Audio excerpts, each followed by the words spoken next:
DEI. It's been in the news a lot, and it's a favorite target of Trump and his people. But what is DEI, and why do the people on the political right hate it so much? After all, diversity, equity, and inclusion, and that is what DEI stands for, don't sound like bad words. I mean, a mix of people of different backgrounds all working together on a level field toward a common goal? That isn't a bad concept, right? Let's start with the history of DEI and work forward. Come on, I'll make a boring subject fun. I promise. Back before most of you were born, there was a thing called a civil rights movement. This movement happened because, well, believe it or not, there was a time in America where people weren't treated all equally or fairly. For instance, black people, they couldn't drink out of the same water bottle as a white person. Imagine that shit. The term DEI grew out of that civil rights movement, and the concept of diversity, equity, and inclusion laid the framework for the Civil Rights Act of 1964. That said, DEI was not the foundation for affirmative action, and for those who are a bit undereducated, I'll have to explain what affirmative action is. Affirmative action is a policy that you can't be discriminated against because of your race, your gender, creed, color, or however you orientate yourself sexually. While similar concepts, DEI differs, and it's just a much broader concept. And I'll be the first to admit they seem more alike than different, but I'm not the one writing the Google definitions. Now, just for shits and giggles, I asked Google how our government approached diversity, equity, and investment before the civil rights movement. And the answer isn't all that surprising. It didn't.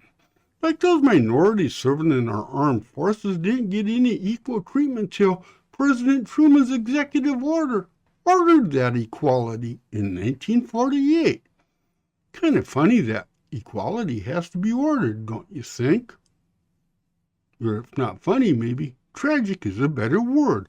So once the concept of giving everybody a level playing field was introduced into American culture, a lot of people also started arguing against it.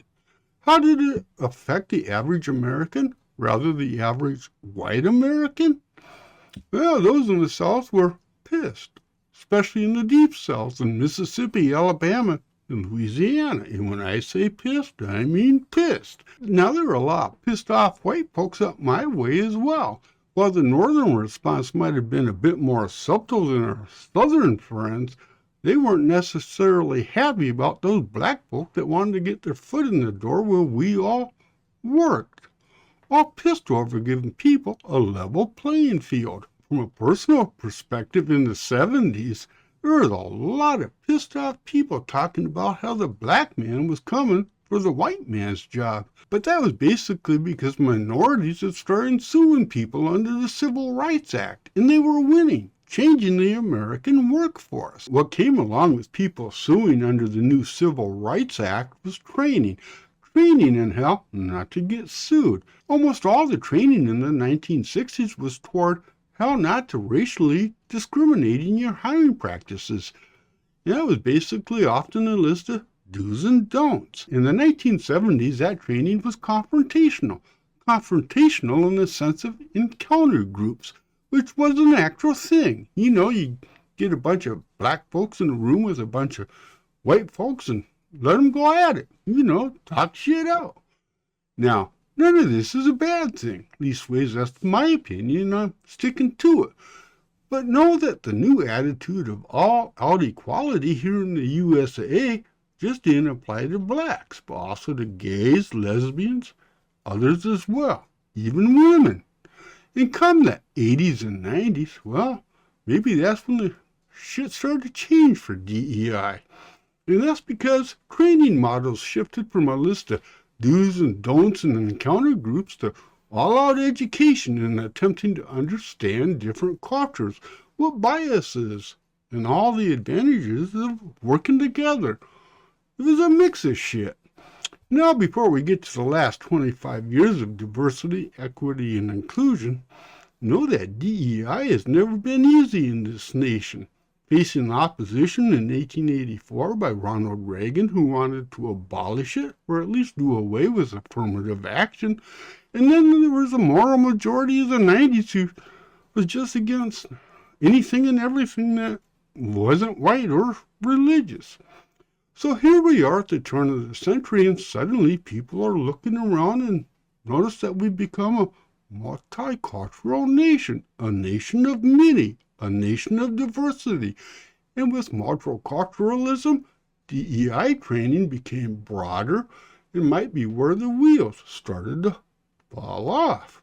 To meet the challenge of a growing multicultural society, DEI seemed to morph away from education about understanding and accepting other cultures into creating inclusive cultures in their workplace.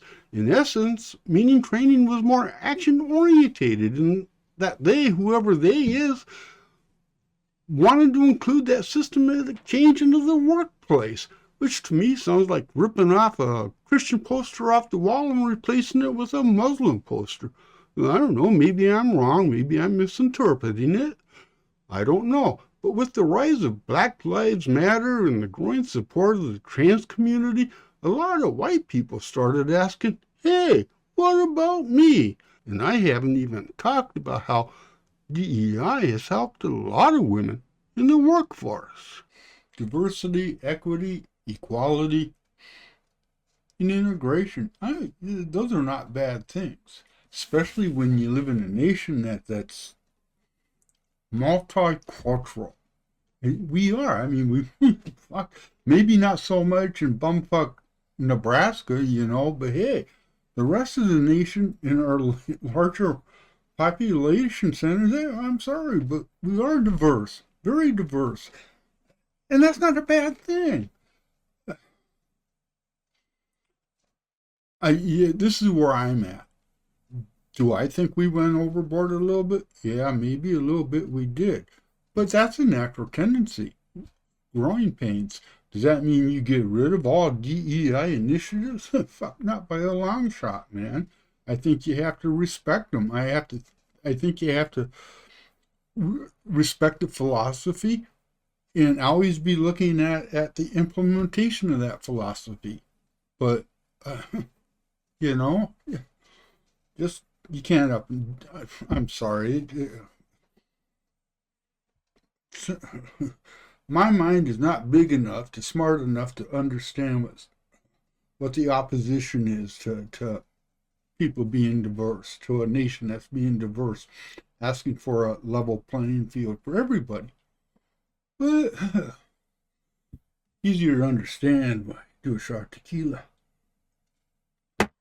Oh, they're just a bunch of fucking presidents. Well, I didn't say that. I'm not going to say that. Almost said it. I'm not going to say it. With that, confrontational in the sense of encounter.